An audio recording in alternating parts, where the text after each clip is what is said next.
Welcome to the Practice Podcast, a show created by lawyers to help lawyers in life and business without all the complicated lawyer language. Let's welcome Bast Amron founders and your hosts, Jeff Bast and Brett Amron. All right. Hi, Hello, Jeff. Brett Amron. How are you? I'm fantastic. How are you? I'm all right. Just all right. Yeah, I'm good. Good? I don't All like to right. oversell and underdeliver. So Okay. I think I'm all right. So you're gonna lay low. Lay low. All right. That's right. Rumor has it you have a question for me today. That's what right. I'm hearing. That's right. Not rumor, truth. Okay. Let's bring it. I'm ready. All right. No secrets. It's gonna require you to participate a Do I little have to bit. do math? No. I wouldn't ask you to do that. Close your eyes. Okay. Think back to 2008. It's probably March, I think, was about the time period. Okay. Your first day in your new office. Tell us what that felt like. Jeffrey Bast, PA. I was so... Can I open my eyes back now? I do remember I was so busy. The time flew by. It was the first time, even though I had been an equity partner in two different law firms, the first time I ever felt like an owner. Mm-hmm. And when I billed my first hour, I was like, I just made $400. My rate was $395. I just made $400. I literally, for the first time ever in my life, I connected the time that I was spending to the economics of my life. And it was March, as you said, March of 2008. So it was like a very busy time, but it was awesome. I really enjoyed it. I have fond memories of that time. I remember very clearly the conversation with my wife about, I think I'm going to do this. And she was like, what? What are you even talking about? And then like weeks later. So, yeah. What about you? January of 2008. Yes, sir. January 21st. 21st, yeah. Yes, sir. Mine was March 10th. Mm-hmm. Yeah. Yeah, I remember going to the office. It wasn't much bigger than the room we're in right now. No window. And I was there by myself, and I wasn't as busy on the first day, but I was busy, connecting with people, and just sort of sat back for a minute and said, okay, here we go. Let's do it. Right, yeah. But I walked past the building today that was my first office, so it brought back some memories. About that? Okay. Yeah, had me thinking about it. Yeah. I appreciate it, and I'm going to keep my eyes open now. Okay, yeah, let's do that. And I think maybe we'll pitch this question to our guest after we introduce him. I think we should ask that question. I'd like to know that. Our guest today is none other than John Kozyak, who is the co-founder of Kozyak Tropin Throckmorton in Miami, which is a nationally recognized law firm. John is himself recognized as a bet the company litigator. He has spent decades representing parties in high-stakes litigation and complex bankruptcy matters across the country. Over the course of his career, he has taken on leadership roles in some of the most significant reorganizations in the country. He's also been appointed as a trustee or a receiver in high-profile matters, including major Ponzi schemes and receivership cases. And in addition to his legal practice, he's also an author and a lecturer on bankruptcy and workout issues. And John is deeply committed to mentorship and service. He is the co-founder of the Kozyak Minority Mentoring Foundation, which has connected thousands of minority students with judges and lawyers. He's an immediate past chair of the Parkinson's Foundation. He served on its board for 15 years, and he currently serves on the board of the Fresco Parkinson Institute in Florence, Italy. So welcome, John. We are happy to have you. I'm excited. So if I may seize on Brett's question, you don't have to close your eyes unless you want to. But first tell us what was the date and I guess when you started Kozyak Tropin, or was there a prior iteration? Or maybe there was something before that. Yeah. Oh yeah, there was a prior iteration.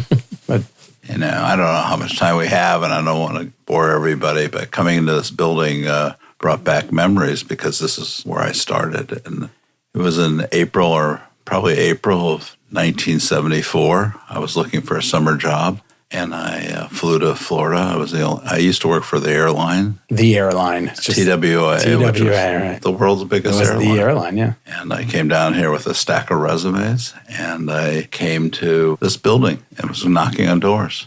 Literally just knocking on doors. Literally knocking on doors. And the first one I went to was the 14th floor of this building, Rosenberg, Reisman, and Glass. And I went up there, and there was nobody there. There were just workers there. I thought, well, damn. And I just went to the left, and there was this firm called Arell and Huck. And I didn't know if it was 2 people or 22 people. And I opened the dentist window and I said, I'd like to leave my resume and talk to a lawyer. That was Paul Huck Sr., who's now a senior U.S. District Court judge, was the guy, and his partner, John Arell. Wow. And they hired me for the summer. I decided to stay here my senior year in law school, and that's how I got started. So you were obviously a law school. Law school, you were a 2L? I was a 2L at Washington University in St. Louis. Where are you from originally? I'm from the St. Louis area. Okay. So why did you get on a plane and come to Miami? Yeah, that's the question. Well, I should preface this by saying I've been married to my current wife for 49 years. Congratulations. There was somebody before that, and she wanted us to live in Hawaii, and I couldn't get a good job in Hawaii. And I said, well, where else do you think you'd be happy? And she said, Miami. And I had never been here. So I got on an airplane. Yeah, I mean, you didn't send emails. Right, yeah. And it cost a couple bucks to get a letter typed. Right. I mean, because you couldn't make a mistake. I mean, you could do it yourself, but it would look pretty crummy. And so I just jumped on a plane and came here. Did you say you were working for TWA at the time? I was. What were you doing for TWA?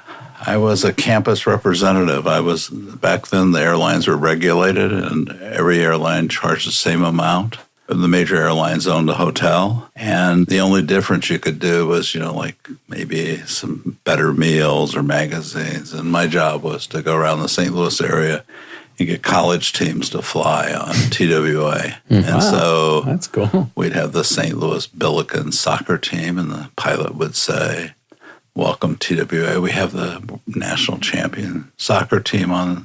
And we'd have like 50 copies of soccer magazines, and we'd give them a steak. And I was out hustling basketball teams and baseball teams and whatever else. Good job. TWA was based there. It was based there. Yeah. In St. Louis. Yeah, in St. Louis. Yeah. So you came here. You're a 2L. Did you go to undergrad in the University of Illinois? Illinois. So you had been in I'm the Midwest your whole life. Yeah. And then you came. I might have been here for 2 or 3 days when I was like 10 years old on a family trip. Right. But I'd never been here. I know this. I was the only person who spent the night by himself, the whole night, not just an hour or two, at the Frolics Hotel on Biscayne Boulevard. Yeah. And I know this because they had some kind of limo, or not limo, but van that picked people up, and I went there. And the next morning, I put on my only suit, and I went out looking for a job. And it was fantastic. And this building, building was there weren't that many buildings. There weren't that many building and whatever they call the one next to One Biscayne Tower. Yeah.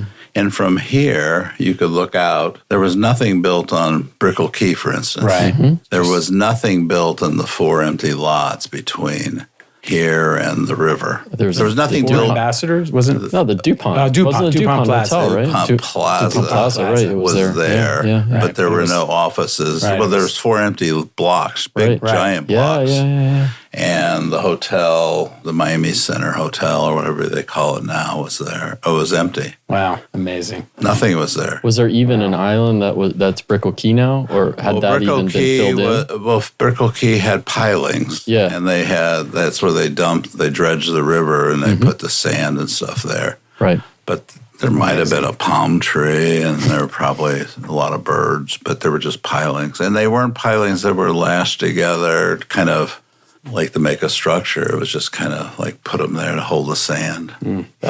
So did you always want to go to law school? How'd you end up in law school in the first place? I don't know. Did you have lawyers in your family? No. So I never thought about going to law school. Was there a plan? You never thought about it? Yeah, my plan was to go to business school. I was accepted at Northwestern to get an MBA. And then the Vietnam War was raging, and I joined the reserves to hopefully not go. And I was in for 273 days, and I missed the start of the MBA program. And I had no idea what to do. And so I made a bad choice to work for my father. And I hated that. And I quit one day. And my first wife said, well, what are you going to do now? I said, I have no idea, but I'm not working for him. And she said, well, you like to read and you really like to argue. Maybe you'd be a lawyer. And I said, okay. And I applied to the 2 law schools in St. Louis. And the rest is history. Well, the rest, that's the start of the that's history. The beginning of the history. I don't have any story of I wanted to change the world. Most people don't, though. Most people don't. Those kinds of paths, Amazing. So you end up coming here that summer. Did you love the firm, the city, the practice? Was it everything where you said, oh, this is it? Yeah, it was the first time.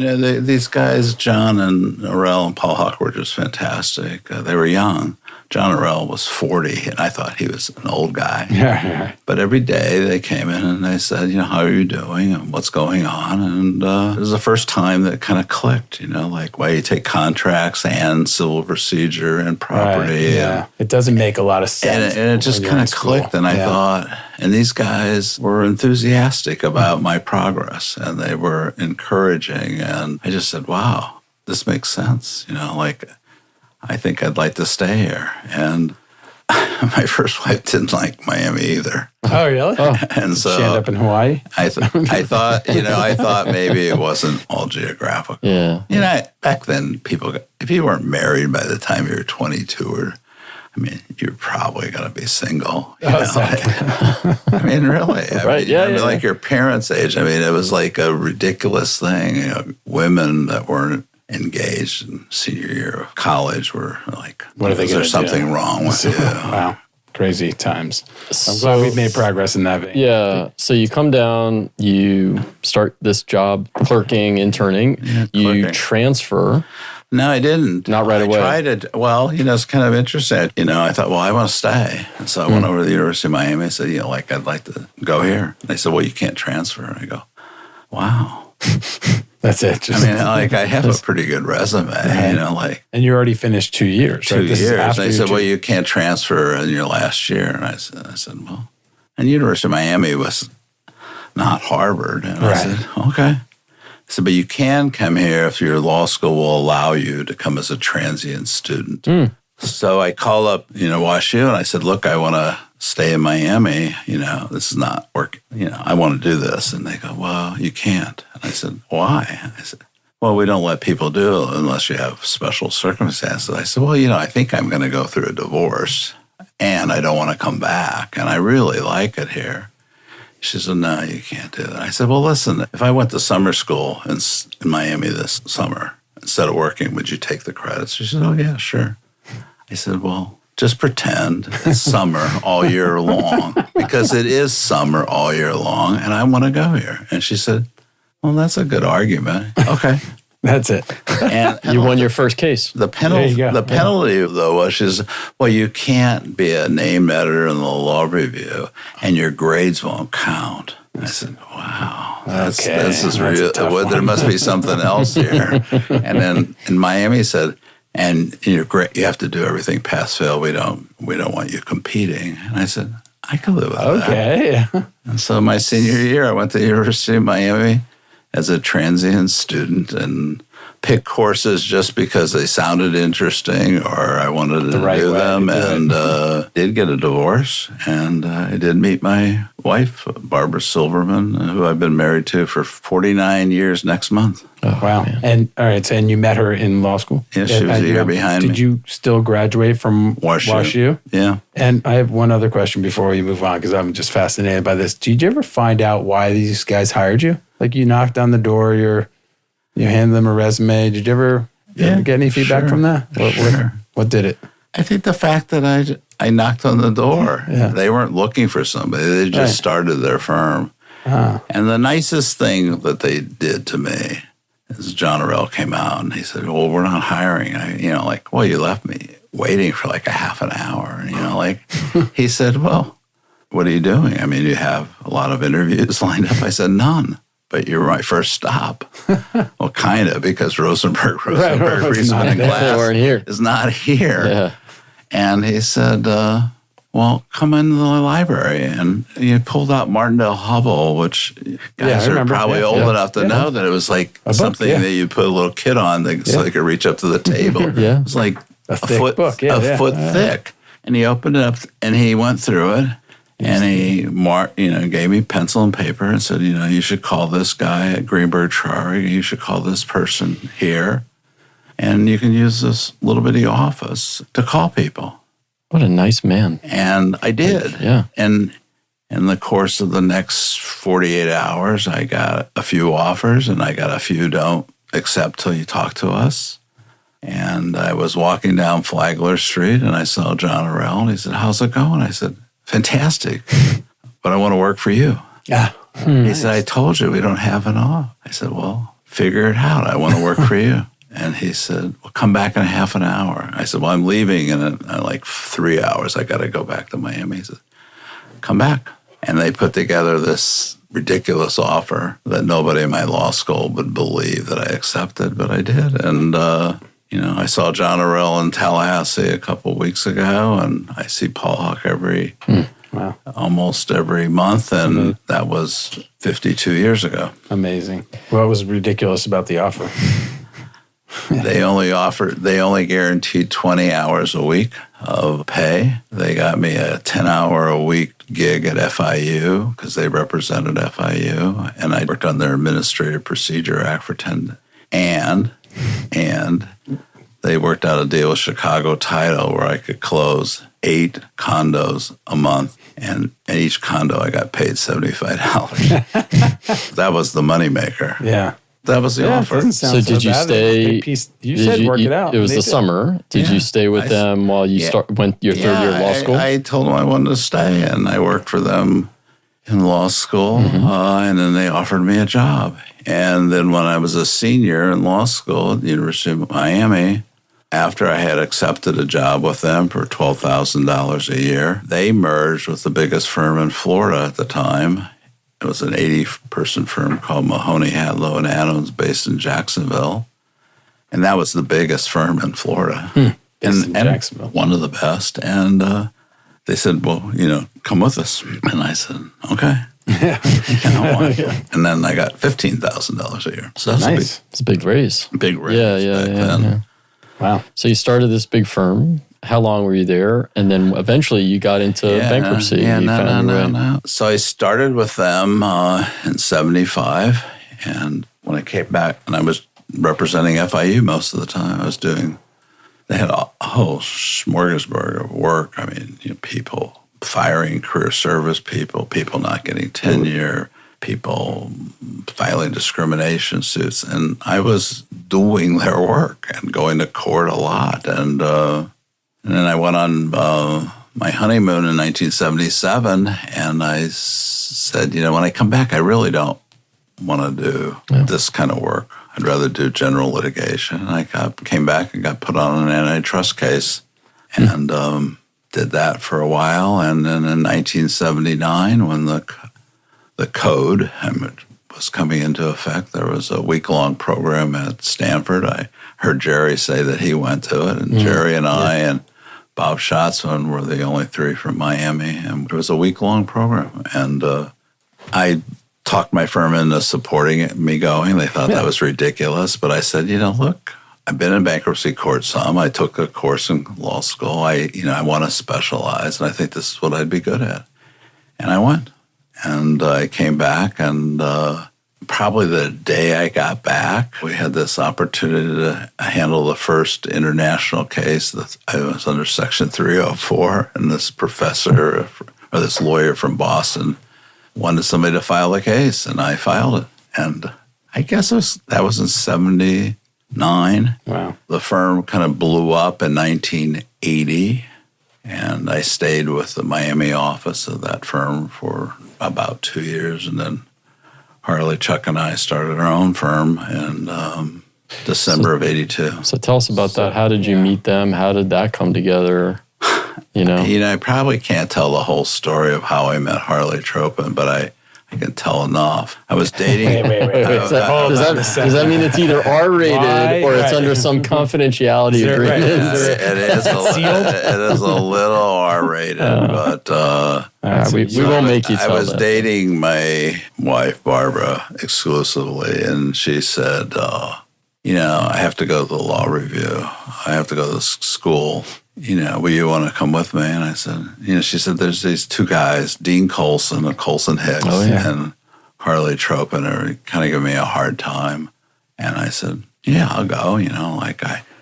you got her back, puffed up my chest, and like, I'm going to protect you. You're my woman.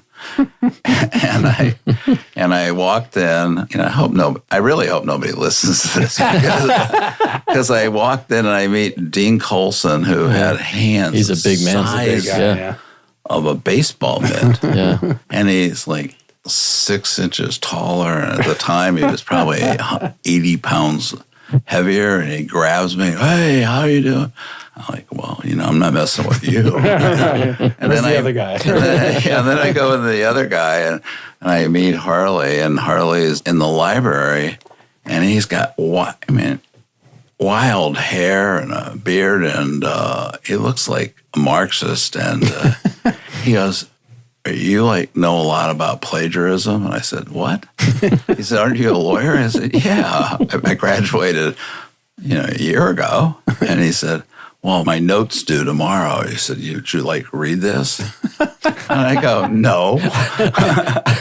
That's how I met him. That's how and it stuck. We hit it off. You didn't read the note on plagiarism? That's amazing. It wasn't on plagiarism. No. He needed an expert in plagiarism. Right, So that's the Harley story. When do you meet Chuck? Yeah, so the big firm, they had me recruiting because the Miami office grew pretty fast. I was the first associate, and we went to about 25 lawyers in 3 years. So, there's a lot going on. Mm-hmm. And they had me interviewing around the country with somebody from Jacksonville. They'd send an older guy from Jacksonville and me. And it was 1979. I was at the University of Virginia, and Chuck interviewed, and Chuck wanted to go to Jacksonville. And I said, I don't think so. See, you liked Chuck, and you're like, no, you're coming to Miami. You're coming to Miami with me, yeah? Yeah. So, but Karen was You saved him. I know. Karen was from Miami Beach, she lived in Miami Beach for a while. That was a help too, Miami, right? And I don't know, it was a hard sell, but I don't think he'd ever thought about, Miami office. We offered Chuck a job, and he accepted, and I came back from that.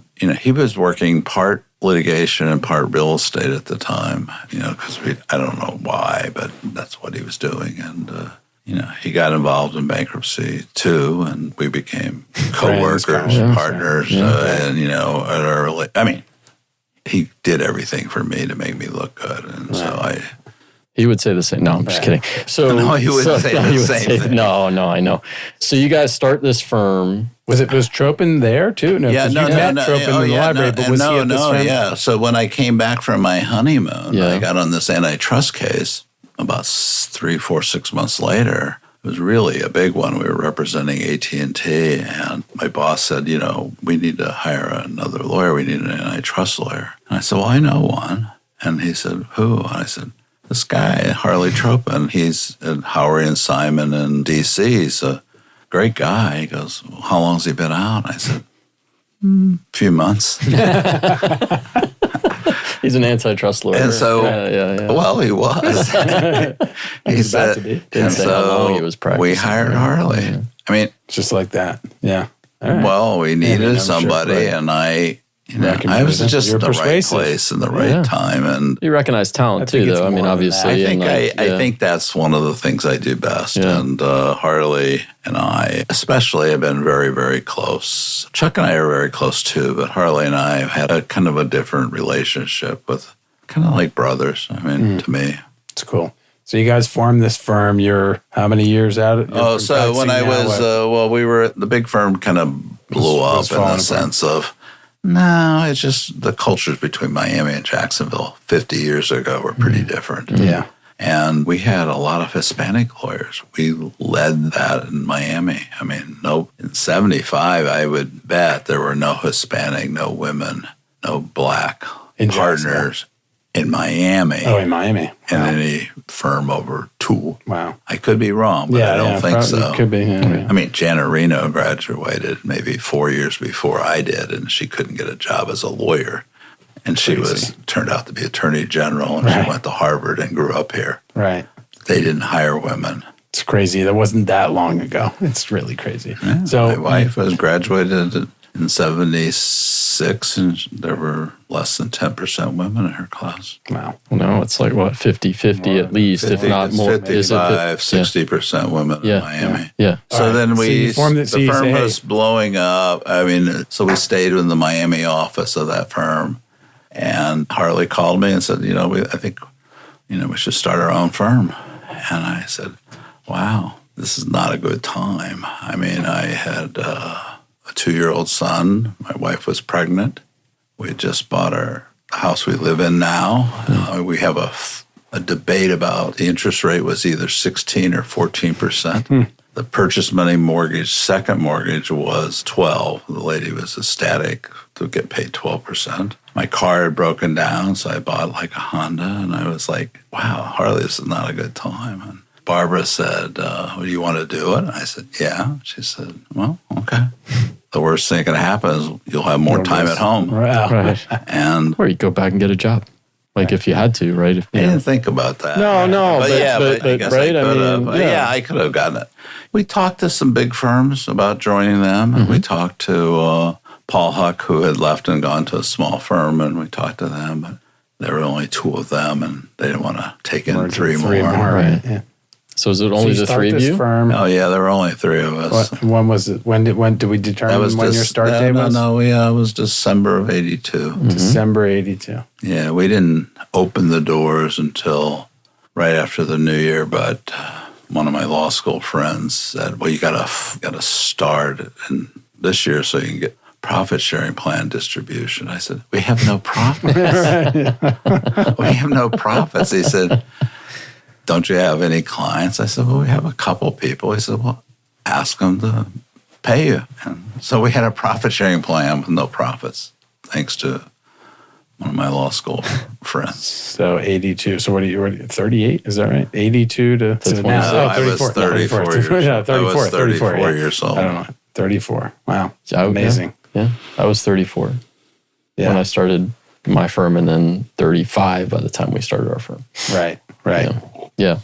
So you guys start this firm. Where was the office? It was only downtown at that point, right? I mean, there was no... It was down on Biscayne Boulevard. I don't know what they call it. It was 100 North Biscayne Boulevard. It was a kind of a crappy building, but something we could afford. And Strzok and Levan was in that building, and it was okay. No parking. You had to walk a couple blocks to the parking lot. So did you have any sort of sense about, or just like put your head, like sense of like, what are we doing? Or I'm going to put my head down and we're just going to make it work. And whatever comes in, we're going to take litigation. At this point, you have the bankruptcy, the code is out. Harley had, at the time, he was doing a lot of trademark kind of protection cases. There were a lot of counterfeiting of jeans and polo shirts and Cartier watches and all that stuff. And he did a lot of that. I had a few clients, and the community reacted well. I mean, we were a small firm. We were aggressive. We were pretty, I don't say well-known, it would be ridiculous, but things lined up. Some people, Citibank hired us for a big bankruptcy case, and that got me started. But the first case we took was a guy paid me in cash and an aluminum foil, and to represent a toy store, like on, someplace out in Little Havana, and, said, come out, and, and I said, well, we got to charge you $5,000. He says, okay. He brought the brick. And he brought the brick of cash. and then said, you have kids? I said, I have one. He said, well, Grab you a toy. You want a toy? I didn't report that. Did you report that? Did you disclose that in your statute of limitations? Statute of limitations says pass, John. That's okay. I just took a train set. That's funny. That's great. That's how we got. And then a friend of mine in law school calls me and says, I got this case. It's a divorce case, but don't focus on that. It's a business that they have to divide up this business. I said, I don't do divorce work. He goes, are you busy? He said, they can pay. I said, wow. Okay. And so I guess the first case that I tried was a divorce case. Oh, wow. It's very similar. Business divorce. Business divorce. But if it wasn't an R-rated program, I could tell you the depots were very colorful. You could tell us. There's no ratings on this. It's not a children's show. I'm not a children's show. Not a children's show. There's nothing off limits here. Nothing's off limits. Maybe later. Off mic. So why don't we fast forward? Your firm is obviously that's December of 82. We got a way to go. So I mean, just to fast forward for a second to today, looking back now, having talked about it, I'm sure you guys talk about it, same partners, same firm, like Harley, Chuck, and I had lunch yesterday. Could you? Did you even imagine anything remotely close to what you guys have accomplished since the day you opened the doors? Of course not. But I will tell you that I was lucky or had the foresight to go to that program. And then back then that was before the ABI. American Bar Association had a bankruptcy committee, and at the time it was by invitation only. And I met somebody, I think it was Bob Orden, who was a judge, and he got me in. And I remember my first time going there and going around the room, and I'm from Skadden Arps, and I'm from Dewey Ballantyne, and I said, I'm from Kozyak Tropin. There was only 3 of us guys. And I felt, wow. You made it. I'm over my head, but I better swim fast, and it worked out. What a great opportunity, too, to be in the room with. Yeah, I was there. I was the only, probably the only guy in Miami that was there. And, right. So it was, that was a big opening. And I got on the CLE program, and I started putting on programs and helping people put on programs. And that helped. And sounds to me like you created a lot of opportunities. And when you saw opportunities, you seized them. So, knocking on doors, handing out resumes, not taking no for an answer, transferring schools when it's not permitted, So good for you. You paved your own path. But then paved the path for many others. And then, exactly. And if I can just intro the mentorship, because when I want to talk about that. What they did for you, where they sat down with Martindale Hubbell, you did for a young lawyer back in 1994. When I was looking for a job here in South Florida, I was coming off a clerkship in Texas, and I was interviewing around town. And I guess you wrote back I sent you a letter, and you sent me a letter back saying, I'm not hiring, but if it'd be helpful for you, I'd be happy to sit down with you. And you and I sat for coffee, and you talked to me about the practice and different firms, and made suggestions to me. And I will always remember that. And I've always done that for other law students who reach out to me, because you did it for me. So thank you, sir. And this whole podcast, there is no podcast. We just brought you in just so I could thank you for writing that guy. That was important to me. Yeah. It's important. It's important to me too. So thank you. I appreciate it. Being a first generation, I never thought that that was a term. I was well before. This is a very segregated community in 1975. Blacks and Hispanics and Jews were all very segregated. Yeah. It's another story, but I'm Jewish with the name John Wesley, and I felt like it was so segregated at the time. I felt like I had to tell John Arell and Paul Huck, they offered me a job. I said, I want to accept it, but before I do, you should know I'm Jewish. And John Arell said, why are you telling me that? I said, because I sense anti-Semitism almost everywhere I go. And he said, not here. No. Well, you found the right place. Like you knocked on the right window. It's also amazing that, it's a reflection of the times that you felt the need to say that, like as a disclosure, or like something you should know about me. Back in those days, I won't mention the man's name, but there was a black man that Bob Josephsberg introduced us to. Mm-hmm. And he was going to Harvard Law School, and he was black, and he spoke Spanish beautifully. And we offered him a job, for the summer, and he came, and then everybody liked him, and we offered him a job, and he goes, oh my God, why would I come here? I said, you mean our firm? He said, no, I like the firm, okay, it's okay, but there's no, who would I date? Who would I hang out with? Right. There's no black middle class. There's no, right. I haven't seen a black lawyer. Right. And, it's amazing. It really affected all of us. Wow, we can't just wait for the perfect. This guy probably was perfect. Right. Yeah. And we found perfect. And he said, no, there's no way. So we started, digging a little harder and trying a little more. And, we hired the first Latina graduate from Colorado who went to Harvard, and she worked for us for a while. She's now, I think she just retired last summer from as a senior judge and U.S. District Court judge in Denver. And we started hiring people, and we got better talent. Yeah. And that's kind of where I started in my diverse, before DEI was a bad word. It made sense to me, and still makes sense. Yeah. So tell us about how the foundation and the mentorship program, how you got the idea for that, and when that started, and it's an amazing program. I really doing a lot of recruiting, so it was pretty exciting. Pretty sad. When I tried to hire this young man who went on to make a lot of money and do a lot of things outside of the law. And I had dinner with him 5 years ago.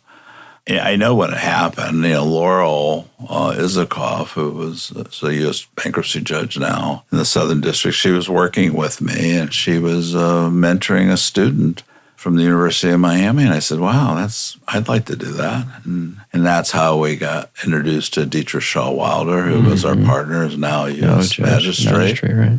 And I mentored just, like one student at a time. And I remember, if you don't know this, I love people and I love doing stuff. I love entertaining. And Dietrich said, why don't you come to the Black Lawyers Wilkie D. Ferguson picnic? And I go okay. How many people are coming? She said, we'll probably have 50. I said, 50? How many Black lawyers are there? And she said, I don't know what the answer was back then, but 100 in Dade and Broward County. I said, well, with families, why couldn't you have more? And so I had a couple hundred people, and including some judges, and it turned out pretty cool. We were Judge Seraphin. I don't know if you know him, but he was a Haitian judge. He was flipping hamburgers, and he was giving money to some students to go buy more beer, more hamburgers, and I just kind of loved it. And then so I started matching people, and then Dietrich said, maybe we should do this more formally so we can accept money that's deductible. And so we set up the foundation, and we never had staff. My secretary helped a lot, and I don't know, it was just very rewarding. I don't know what else to say then. I grew up in a totally segregated community. I didn't talk to a Black person until I went to college. And when I was in college, the Black Panthers, and I think I can say this. I don't think they trusted, who's this white guy talking to us? Right. Yeah. And then I was in the Army, and I certainly got to know some Black people who got drafted or was going to go to Vietnam, et cetera. So that I didn't really know very many Black people. Right. And I always found that was so ridiculous. And I really wanted to, because I found that my mom was a real well ahead of her time as far as a civil rights advocate. Right. And so that kind of, that started it. I was always this can't possibly be right. Yeah, it doesn't make sense. This can't possibly be right. And, kind of the same thing way back then with the gay community. Golly, when I moved here, Anita Bryant, and, it was before AIDS, and it was just outrageous, the attitude. And I just told you, about women, lawyers, and, I don't know. I just got a lot of satisfaction out of it. I still do. Yeah. And I think you have a lawyer here, don't you, that I introduced you to? Yeah. Yeah, and I've participated in the program before, and it's one of those examples of a win-win. You can help somebody, and it's also rewarding for you, as well. And it's also good for you. It's also good for you. 30 years ago, I'd go to a judicial function, and I'd have a Black man or a Black woman with me, and I could walk up to Judge Moreno and say, Judge, I'd like you to meet this person. He's interested. Oh, well, wow. He's going to be polite to this person, this lawyer, this law student, and then I get kind of credit. I get to say, well, I'm helping this person, whatever. But, I've always said to people, and I think it's really, really true, if you do trial work, your jury is not going to look like all the people who live in your neighborhood. Yeah. Or go to your synagogue, or go to your church, or who don't believe, whatever your niche is. The people that actually show up for jury duty are going to want to look at people that can kind of relate to. Yeah. And, I know some people that just eat steak and potatoes, and they're not my age now, but, they didn't make it. But, it's just so boring. Yeah. You got to have got to have a spice drawer and put some stuff in it. Well, and there's different perspectives from different backgrounds, different lives, and it just breeds creativity. You get better outcomes. People with different backgrounds. I just can't say that enough. You start thinking about, for instance, women, and you're going to have a kid. Well, how's that going to work? What should we do? How do we help? What's fair? And we got so much better talent like that. Laurel Issakoff came to me looking for my advice on how to get a job. She was burned out at a big firm. I said, well, how many hours do you want to work? She said, I don't know. I said, well, why don't you come work for us as many hours as you want to work? She said, what? I said, well, if you want to work 20 hours a week, okay. You want to work 30 hours a week? Okay. Tell me. It doesn't have to be the same every week. I kind of like to know in advance. So, I don't want you to come and say, well, I did 28 and a half hours and I'm done. But we did that. And, maybe 2 months later, she came in and threw all her files on my desk and said, I'm leaving. I said, what? She said, my son needs open heart surgery. I said, when are you coming back? She said, I don't know. I said, well, okay, come back and work whatever you want. She was that good, and we needed somebody that badly. Right. But the loyalty that was built up by us being patient and saying, you do what you want, I think paid off big time. Not immediately. Well, immediately long it did, but long time. Same with Corey. And I went to Corey's house when she was delivering her.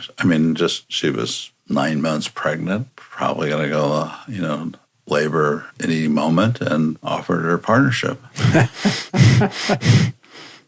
So for those listeners that don't know, the three women that you were talking about are all judges. Judge Kozyak, Judge Corey Lopez Castro, and Magistrate Judge Dietrich Shaw Wilder all worked at Kozyak, Tropin and Throckmorton. And the last two I hired out of law school. Laurel came to us more seasoned. I think she'd been out 7 or 8 years.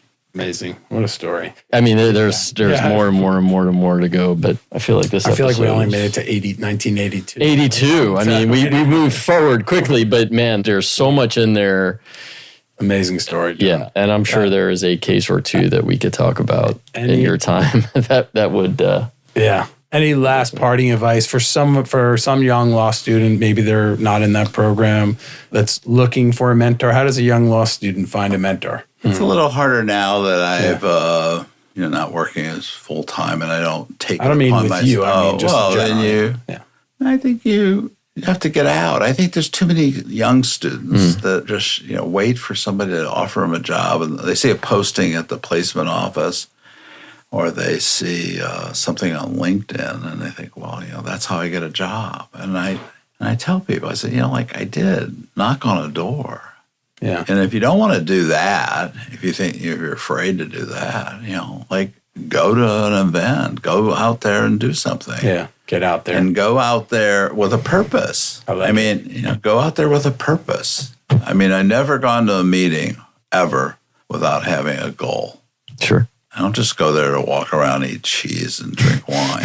Although I do both. You do. I do both. And I have done both. Yeah. Incidental benefit. All right. Well, excellent. Go knock on doors. John, I like it. Go with a purpose. Good final. Good Thank you, John. Thank we you, John. appreciate you coming and doing this. Sorry if I went too nostalgic. No. This is great. This is great. Too far back, but you're good. Thank you, John. Thank you, Brett. Thank you, Christina. Thanks, Christina. Thanks, Jeff. And if you enjoyed this episode, let us know by leaving us a 5-star review and subscribe to the show and share it with your friends and family. We'll see you next time.